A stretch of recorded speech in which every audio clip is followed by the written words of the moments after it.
What's up, guys? Barry Gaming here, back with some more Idle Heroes, and today, well, we are back on the free-to-play series. We've claimed out all of our Christmas rewards, we won the special bonus, and we're sitting on a hefty amount, of course, of Transcendence, Stellar Shards, Contract Starry Gems, the whole shebang. It's looking good, even up to 91 Profit Orbs already. The one thing we don't have, Wishing Coins, so we're not doing this week's event whatsoever. Besides probably one thing, we are probably, and I say probably, we have 12,000 gems. We're buying this chest no matter what. Now what we need to do is for the rest of the week going into the real New Year's event, we need to continue to save coins. But this chest is very important. These guild coins are very important because you'll notice here when we come down to our guild, if we are going for Eloise, we do need to try to max out this block tech as quickly as possible. You kind of want to take a bunch of these up to level 10. I didn't mean to go to 11, but you essentially want to try to take these up to 10 and work your way around the board here to try to get back to HP and attack type nodes like this. This is essentially what you want your tree to look like for your Eloise in the early game, minus this one little mistake right here.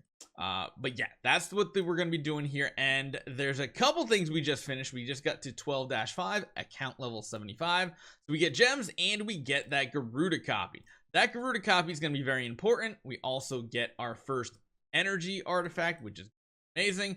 And then we have some stuff that we do need to continue to do. We have Super Wishing Fountain unlocked now, so technically we can do that. Nope, it's not there anymore. Nope, it's not there anymore. I'm all sorts confused here, guys. Actually, no, it's not unlocked yet, is it? We have to go to 12-10. That's what we need to do, and we're only at 12-6. So we'll get there eventually, but we do get a couple other things. We get here our first orange artifacts. We get a ton of dust. We can take it all the way up to maximum, and then, of course, we'll get some other things from this event because we got the stars. Here's what we're going to do here today. Now, Garuda on our account is going to be completely food tier because we should be able to force the Eloise build, especially with next week's event coming. First and foremost, what we're going to do, got to get the hero copy out of the bag here.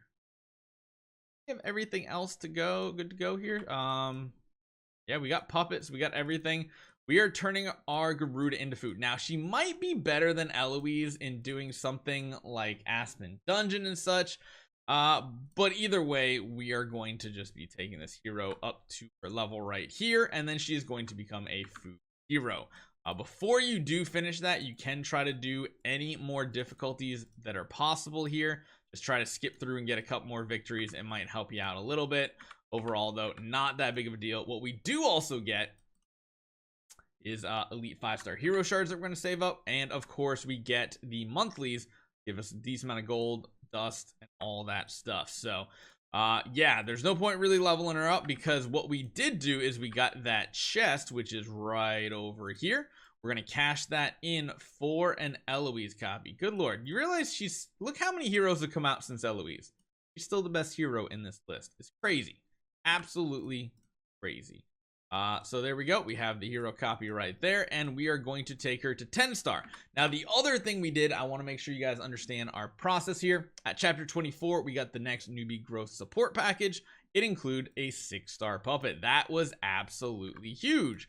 So once again, we have to come back in here, make sure we grab a shadow puppet, and now we can upgrade our Eloise. And we're going to hold on to a lot of those 5-star heroes in the bag.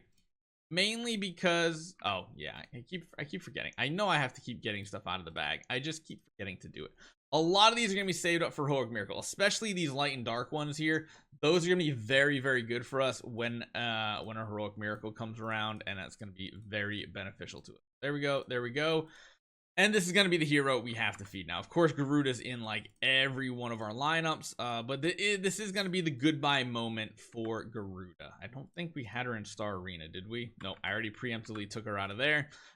Is it optimal? I would still say it's still a good idea doing this, getting your Eloise powered up as fast as possible. The only downside is we're not really getting any 9-star heroes right now, so taking her from this point up to E3 will be a little bit of a struggle here, so keep that in mind. We do have her unlocked to 10-star, and now we're going to need some 9-star puppets, and of course more hero copies. The other thing we should be able to do is get another upgrade here I don't know how we keep hitting. Literally, this is like the 4th speed HP stone we've hit in a row.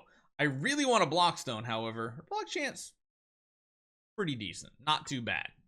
That does mean she has a decent power level right now. Like I said, we're also going to get gems for making that 10-star hero, which is nice. We're getting a lot of things checked off the list. We might actually even be able to upgrade the gear set as well. And by doing this, we do get a couple of 6-star puppets for the Shadow faction, which will help eventually when we want to build like maybe another 9-star food or 10-star food copy. We of course have the 10-star from last week that is good. Let's check out the gear situation now, because that's one thing I want to make sure we upgrade and get taken care of. If we can forge a full set, doesn't look like we can do it just yet. Well, be able to. Let's see if this is possible. We can upgrade it to a 6-star set and then maybe even a class set. No, we're a little short. Yeah, we're just shy. I don't think we'll be able to do it on a lot of these. We're just like oh so close. So very close. We'll get there pretty soon. But either way, we have a 10-star now, and we have our damage reduction artifact, which isn't as good as fearless armor, but it's still a very solid artifact. So that's pretty good. We're gonna be getting another hero chest for Eloise right here. We're gonna continue to get more resources. We're gonna get some free stuff here as well. Overall though, it's not really that big of a deal, because you can see we're gonna get regular stuff, but we're not going to get anything really good this week. What that does mean though, since we do have a more powerful hero now, we should make some more progression in our Shadow faction. So let's just grab, you know what, we'll grab you out of the bag because we can throw you away really soon. Let's try to get a little bit more progression with our Eloise now at this point. We did power up the monster a little bit more as well. We'll see if she has the damage capabilities now. Again, I wish we had just a little bit more block, but it does look like she's blocking very nicely now that we got her upgraded to level 10-star. Level, what, 250? So that's pretty good. As long as she's counterattacking with her blocks, that's the important part here. We do occasionally miss a block. The downside of a hero like Eloise is you really need to hope to kill the enemies like within a certain amount of time of each other. This right here though is going to create a lot of food for us to get our monthlies done, because we are going to generate a ton of 4-star heroes, and then of course we have 3-star hero shards and such that can hopefully help us as well. It is getting a little bit too high in the difficulty, so I think 6 is going to be where we stop for right now. Oh no, maybe even 7.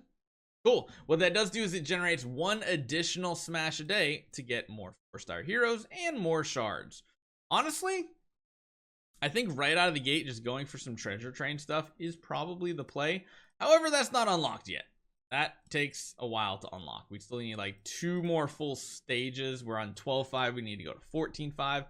That's going to take a little bit. But we do get some more resources. We'll be able to get a decent amount of stuff there. I'm not going to go ahead and do this with you guys because, as you know, Aspen Dungeon at the very low difficulties is a pretty boring thing, but there should be, well, actually, I don't know. This could be a tricky one.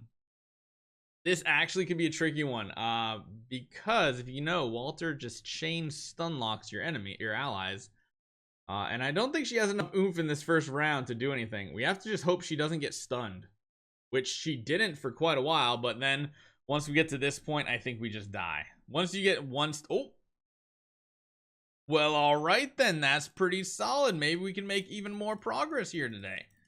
Again, this is more gold resources. It's occasionally more 5-star heroes. Occasionally, I think even profit orbs and such, depending on the level. Some of these we are getting stopped at, but this is pretty good progression. The difference of a 9-star hero and a 10-star hero's power is just insanely big. The Demon Hunter and the Starlight scare me. They might just nuke us down. Never mind.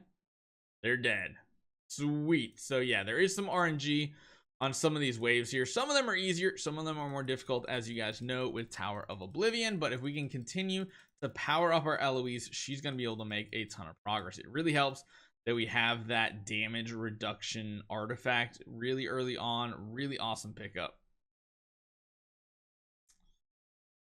Now, there's going to be a lot of bleed stacks on us, so we need to, yeah, we didn't block enough of those. I think we're going to go down pretty quickly here. That's sketchy. Maybe we should put him in the back row. If we put her in the back row, she does survive a little bit easier. She doesn't take as many bleed stacks. However, that does mean she doesn't counterattack as much. However, letting them kill off all of our allies first means that they're not going to heal as much. And then this gives us a chance to survive. Maybe we can kill on the counterattacks. Oh, geez. That's going to be a really tricky one, especially without dot purify. But it does seem like that is the way to go on this wave to see if we can get any type of clear. Yeah, and then there we go. We get a clear, and then we can continue up the tower. Some of these waves are a little tricky, but Eloise just makes such quick work of them. It is so easy. Where are we at? We're at 400 now. I don't think we'll even get on the list, will we? Nah, not even close. People have been playing on this server for like a full week, I think, ahead of us. So we're not like with the. It's sad that the new servers don't come out every week anymore. They're a little random, so it's a little hard to keep track of it. One of these blood blades. Let's see how this works. Or sorry, not blood blade, Walter. We got another Walter wave, which we might be able to clear it again. It's just going to take a little RNG and to not get CC'd. That's the big part here.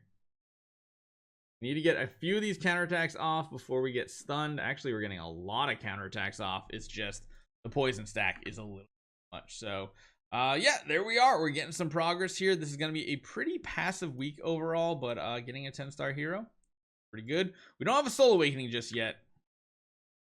We do have a C- stone, but we're going to save it because we have a C- stone and we do have some contract starting gems. So maybe we can do some sort of Soul Awakening Gala pretty early on this count, which would be pretty cool. Hopefully you guys enjoy this one. I'll see you guys next time.